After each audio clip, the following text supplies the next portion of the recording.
ଅମରାବତୀ ନଗର ପାଖରେ ଏକ ଚଢ଼େଇଟିଏ ରହୁଥିଲା। ତା ନାଁ ଥିଲା ଚିନୁ। ଚେହେରାଟି ବହୁତ ସୁନ୍ଦର ଥିଲା, ବୁଦ୍ଧି ବି ତାର ବହୁତ ସୁନ୍ଦର ଥିଲା। ଚିନୁ ଚଢ଼େଇ ଅନ୍ୟ ଚଢ଼େଇମାନଙ୍କ ଠାରୁ ବହୁତ ବୁଦ୍ଧିଆ ଥିଲା ଏବଂ ଅଳ୍ପ ସାହସୀ ଥିଲା। ଚିନୁ ଚଢ଼େଇଟି ବୟସରେ ବହୁତ ସାନ ଥିଲା। ପ୍ରତ୍ୟେକ ଦିନ ସେ ଗଛ ଡାଳରେ ବସି ଅନ୍ୟ ଚଢ଼େଇମାନଙ୍କର ଉଡ଼ିବା ଶୈଳୀ ଲକ୍ଷ୍ୟ କରୁଥିଲା। ଚିନୁ ଚଢ଼େଇଟିର ସବୁବେଳେ ଗୋଟିଏ ଲକ୍ଷ୍ୟ ଥିଲା, ସେ କେମିତି ଆକାଶର ବହୁତ ଉପରେ ଉଡ଼ିବ, ଯେଉଁଠି ତା ପାଖରେ କୌଣସି ଚଢ଼େଇ ପହଞ୍ଚି ପାରୁନଥିବେ। ଦିନେ ଚିନୁ ଚଢ଼େଇ ତା ମାଆକୁ କହିଲା, "ମା, ମୁଁ ଉଡ଼ିବାକୁ ଚାହୁଁଛି।"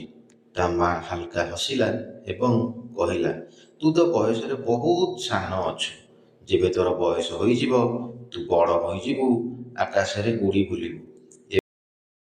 ଚିନୁ ଚଢ଼େଇ ମା ପାଖରୁ ଏଇ କଥା ଶୁଣିଲା ପରେ ମନ ଦୁଃଖ କଲା ଏବଂ ତା ମା ପାଖରେ ଛୋଟିଆ ଜିଦି କରିବାକୁ ଲାଗିଲା, "ନାଇଁ ମା, ମୁଁ ଏବେ ଅନ୍ୟ ଚଢ଼େଇମାନଙ୍କ ପରି ଉଡ଼ିବାକୁ ଚାହୁଁଛି।" ଏବଂ ଚିନୁ ଚଢ଼େଇଟି ଅଳ୍ପ ଜିଦି କରି କହିଲା, "ଦେଖ ମା, ମୁଁ ଆକାଶର ବହୁତ ଉଚ୍ଚରେ ଉଡ଼ିବାକୁ ଚାହୁଁଛି।" ଏହା ଶୁଣି ଚିନୁ ଚଢ଼େଇର ମା ହାଲକା ହସିଦେଲା ଏବଂ କହିଲା, "ହଁ ରେ ପୁଅ, ତୁ ବହୁତ ଉପରେ ଉଡ଼ିବୁ, କିନ୍ତୁ ଏହା ପାଇଁ ବହୁତ ପରିଶ୍ରମ ଦରକାର। ତା ସହିତ ବହୁତ ଅଭ୍ୟାସ ମଧ୍ୟ ଦରକାର।"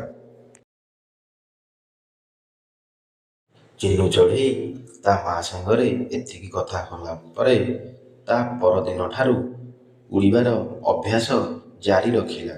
ପ୍ରଥମେ ପ୍ରଥମେ ଅଳ୍ପ ଅଳ୍ପ ଉଡ଼ି ତଳେ ପଡ଼ିଯାଉଥିଲା, କିନ୍ତୁ ସାହସୀ ଚିନୁ ଚଢ଼େଇ ମନରେ ସାହସ ବାନ୍ଧି ପୁଣି ଥରେ ଉଡ଼ିବାକୁ ଲାଗୁଥିଲା। ଏମିତି ଥରକୁ ଥର ଚିନୁ ଚଢ଼େଇ ଉଡ଼ି ତଳେ ପଡ଼ିଯାଉଥିଲା ଏବଂ ଶେଷରେ ଚିନୁ ଚଢ଼େଇର ପରିଶ୍ରମ ଏବଂ ଅଭ୍ୟାସ ବଳରେ ସେ ଧୀରେ ଧୀରେ ଉଡ଼ିବାକୁ ଲାଗିଲା। ପ୍ରଥମେ ଚିନୁ ଚଢ଼େଇ ରହୁଥିବା ଗଛର ଡାଳ ପାଖେ ଉଡ଼ିବାକୁ ଲାଗିଲା, ଧୀରେ ଧୀରେ ଉଡ଼ିବାକୁ ଲାଗିଲା। ଏହା ଦେଖି ଚିନୁ ଚଢ଼େଇର ମା ବହୁତ ଖୁସି ହେଇଗଲା। ଚିନୁ ଚଢ଼େଇ ମଧ୍ୟ ମନେ ମନେ ଭାରି ଖୁସି ହୋଇଗଲା।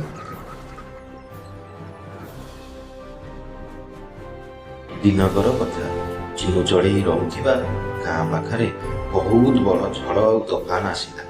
ଚିନୁ ଚଢ଼େଇ ଆଉ କାଳ ବିଳମ୍ବ ନ କରି ଧୀରେ ଧୀରେ ଆକାଶ ଉପରକୁ ଉଡ଼ିବାକୁ ଲାଗିଲା। ଅନ୍ୟପଟେ ଏତେ ଜୋର ଝଡ଼ ଆସିବାର ଦେଖି ଅନ୍ୟ ପକ୍ଷୀମାନେ ସବୁ ଗଛର ଡାଳରେ ଲୁଚିଗଲେ। ଚିନୁ ଚଢ଼େଇ ଡରି ନ ଯାଇ ଝଡ଼ର ସାମ୍ନା କଲା। ଝଡ଼ ମୁହାଁ ହେଲା ଏବଂ ତାର ଦୁଇଟି ଡେଣାରେ ଝଡ଼ର ପବନକୁ କାଟି ଆକାଶର ବହୁ ଉପରକୁ ଉଠିଗଲା। କିଛି ସମୟ ପରେ ଝଡ଼ ଶାନ୍ତ ହୋଇଗଲା। ଏପଟେ ଚିନୁ ଚଢ଼େଇ ଦେଖିଲା ସେ ଝଡ଼କୁ କାଟି କାଟି ଆକାଶର ବହୁତ ଉପରକୁ ଉଠି ଆସିଛି ଏବଂ ମନେ ମନେ ଖୁସି ହେଲା ଯେ ତାର ସ୍ୱପ୍ନ ପୂରଣ ହେଲା। ଏହାପରେ ଚିନୁ ଚଢ଼େଇଟି ଖୁସିରେ ଘରକୁ ଫେରି ଆସିଲା। ଏସବୁ ଦେଖି ତାର ମା ଏବଂ ତାର ସାଙ୍ଗସାଥିମାନେ ଚିନୁ ଚଢ଼େଇକୁ ବହୁତ ପ୍ରଶଂସା କଲେ।